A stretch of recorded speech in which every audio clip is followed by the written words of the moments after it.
खुलुमबाय दिनैनि बड'लेण्ड इंखं टेलिभिजन स्टुडिअ'आव आं मलेन बसुमतारी दिनैनि गाहाय रादाबफोराव दं। दिनै बीजेपी मित्र जथ सोरखारा आबुं बोसोरसे जाबाय।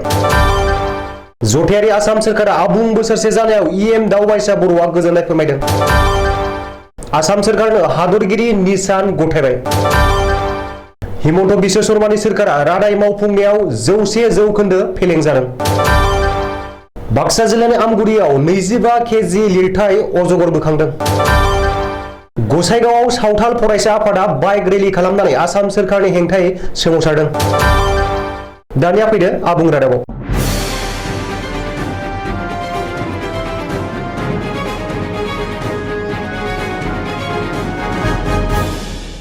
गिबि मन्त्री डक्टर हिमन्त बिश्व शर्मा दैदेननाय बीजेपी मित्र जथ सोरखारा दिनै आबुं बोसोरसे जाबाय। बीजेपी एजेपी आरो यूपीपीएल मित्र जथ सोरखारनि आबुं बोसोरसे जानायखौ लोब्बा लाना दिनै रायजो सोरखारा गुवाहाटी खानापारानि भेटेरिनारि गेलेग्रा फोथाराव जर'खा हाबाफारि खुंदों। रायजो सोरखारनि बे जर'खा हाबाफारियाव मिरु नखर मन्त्री अमित शाहआ गाहाय आलासि महरै बाहागो लायो। दिनै आबुं बोसोरसे जानाय हिमन्त सोरखारखौ रायजो नाङै गुबुन गुबुन थाखोआव गावबा गाव रिएक्शन होनायखौ नुनो मोनो। मख'नो गोनांदि हिमन्त बिश्व शर्मानि दैदेननायाव मित्र जथ सोरखार फैनायनि उननिफ्रायनो रायजोआव एन्टि ड्राग्स अपारेशन आरो सुरां मोसौ फालांगि हिंसा आरो आयेन बेरेखा हाबा मावग्राफोरनि हेंथायै गोख्रों राहा लादों। बेल' नङा, घुस लाग्रा अफिसार आरो सोरखारि मावफारियाफोरनि सायावबो हिमन्त सोरखारा गोख्रों राहा लादों। बेखौबो मख'नो नांगोन दि थांनाय बोसोरसेनि गेजेराव रायजो सोरखारा ड्राग्सनि हेंथायै गोख्रों अपारेशन खालामनायखौ सरासनस्रा रायजो राजाफोरा गोजोननाय फोरमायदों। मिशन बसुधराखौ लानानैबो माखासे रायजो राजाफोरा गोजोननाय फोरमायदों। गुबुन फारसे आथिखालनि सोरखारा 2022 मायथाइनि 30 मार्चसिम 1,08,347.27 कौटि रां दाहार जानानै दं। हिमन्त सोरखारा बोसोरसेनि गेजेराव 15,271.27 कौटि रां दाहार लानानै सोरखार सालायनो गोनां जादों होननानैबो मिथिनो हादों। गिबि मन्त्री डक्टर हिमन्त बिश्व शर्मा दैदेननाय एजेपी बीजेपी आरो यूपीपीएल दोलोनि जथायारि आसाम सोरखारा दिनै आबुं बोसोरसे जाबाय।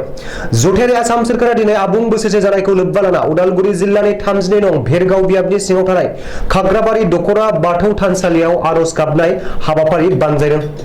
मख'नो गोनांदि हिमन्त बिश्व शर्मानि मोजाङै मोजां सोरखार सालायनो आरो रायजोनि जौगानाय मोजां खामानि मावनो हानायनि थाखाय खाग्राबारि दख'रा बाथौ थानसालियाव आर'ज गाबो। बे हाबाफारियाव बाहागो लायो बीटीसी इएम दावबायसा बर'आबो।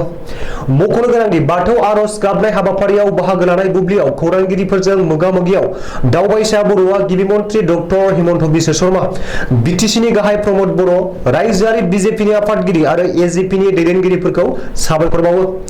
बेजों लोगोसेनो दिनै मोनाबिलियाव गावनि बियाबाव थानाय मोनफ्रोमबो यूपीपीएल इउनिटआव गावबा गाव धोरोमजों गसायनाव आर'ज गाबनाय हाबाफारि लानो थाखायबो दावबायसा बर'आ खावलायो। आसाम पुलिसनि थाखाय दिनै मोनसे गेदेर गोग्गानाय सान। आसाम पुलिसनो अफिसियेलि दिनै हादरगिरि निसान गथायबाय। हादरगिरिनि जानानै मिरु नखर मन्त्री अमित शाहआ दिनै आसाम पुलिसनो हादरगिरि निसान सन्मान गथायो। बेनि उनावनो आसाम पुलिसआ दिनै हादरनि मोन 10 जौसिन पुलिसनि फारिलाइयाव हाबबाय।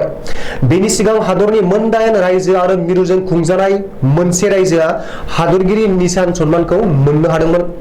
मख'नो गोनांदि आयेन आब्रुथि थियै लाखिनाय आरो उदखारि होबथानाय बायदि माखासे बिथिंनि सायाव नायबिजिरनानै आसाम पुलिसनो दिनै हादरगिरि निसान बान्था गथायनाय जायो।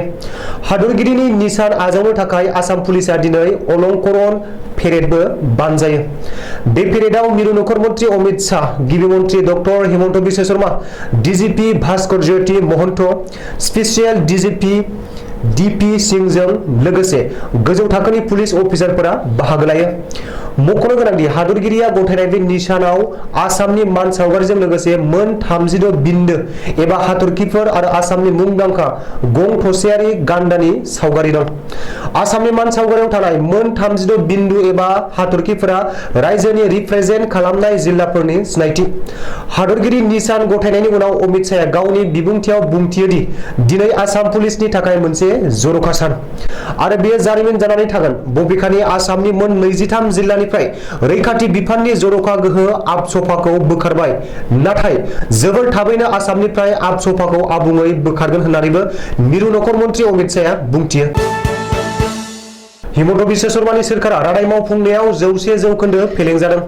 बे दाबिखौ खालामदों शिबसागरनि एमएलए अखिल गगैया। मख'नो नांगोन दि डक्टर हिमन्त बिश्व शर्मा दैदेननाय मित्रजोट सोरखारा दिनै आबुं बोसोरसे जाबाय। जथायारि सोरखारा आबुं बोसोरसे जानायखौ लोब्बा लाखिनानै जर'खा हाबाफारिबो खुंदों, जेराव मिरु नखर मन्त्रि अमित शाहआ गाहाय आलासि महरै बाहागो लाफैदों। नाथाय बोसोरसेनि गेजेराव हिमन्त बिश्व शर्मानि सोरखारा रादाय मावफुंनायाव 100% फेलें जादों होननानै अखिल गगैया दाबि खालामदों। बेजों लोगोसेनो 2021 मायथाइनि विधान सभा बिसायख'थियाव बिजेपिआ गावनि इस्ताहाराव फोसावनाय रादायफोरखौ नायोब्लानो आथिखाल सोरखारा बोसोरसे सम मावबुब्लियाव मा रादायफोरखौ मावफुंदों आरो बेफोरखौ मावफुंनायाव जाफुंसारदों बेयो रोखायै ओंखारो होननानै अखिल गगैया हिमन्त बिश्व शर्मा दैदेननाय जथायारि सोरखारखौ सावरायो। बाक्सा जिल्लानि भारत भुटान सिमना ओनसोलनि आमगुरियाव 25 केजि लिरथायनि मासे अजगर जिबौ बोखांदों। उननि समाव हाग्रा बिफाननि मावफारियाफोरा अजगरखौ बोखांनानै बाथाबारि हाग्रा खोन्दोआव गारहैयो। रिपर्ट बादिब्ला आमगुरिनि थागिरि बिकास बर'नि न'निफ्राय 25 केजि लिरथायनि मासे अजगर जिबौ बोखांनो हादों। बोखांनो हानाय अजगरा 23 फुट गोलाव आरो 25 केजि लिरथायनि।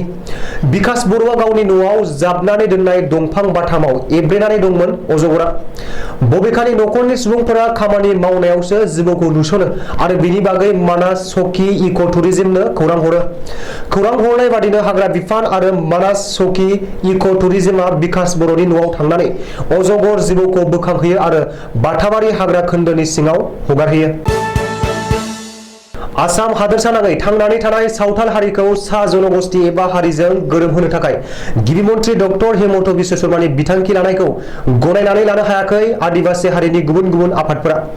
बेखौ नोजोर बोनानैनो दिनै गसाइगाव जिल्ला सावथाल फरायसा आफाद बानजायनायाव आफादनि गाहाय मावखुलिनिफ्राय गसाइगाव नोगोर, कसुगाव, सराइबिल, बालागाव लामाजों लोगोसे बाइक रेली बानजायो। बे बाइक रेलीनि गेजेरजों आसाम सोरखारनि हेंथा होज्रिखावो आरो धरना लायो। बेजों लोगोसेनो दुलाराय सावथाल फरायसा आफादनि दाबिफोरखौ गनायनानै लायाब्ला फैबाय थानाय समफोराव आरोबाव गोख्रोंसिन सोमावसारनायनि राहा लागोन होननानै रायजो सोरखारखौ गोख्रों हुमखि होयो गाहाय नेहाथारि रिमान सरेना। दिनैनि रादाबा एसेनोसै, गोजोन्थों।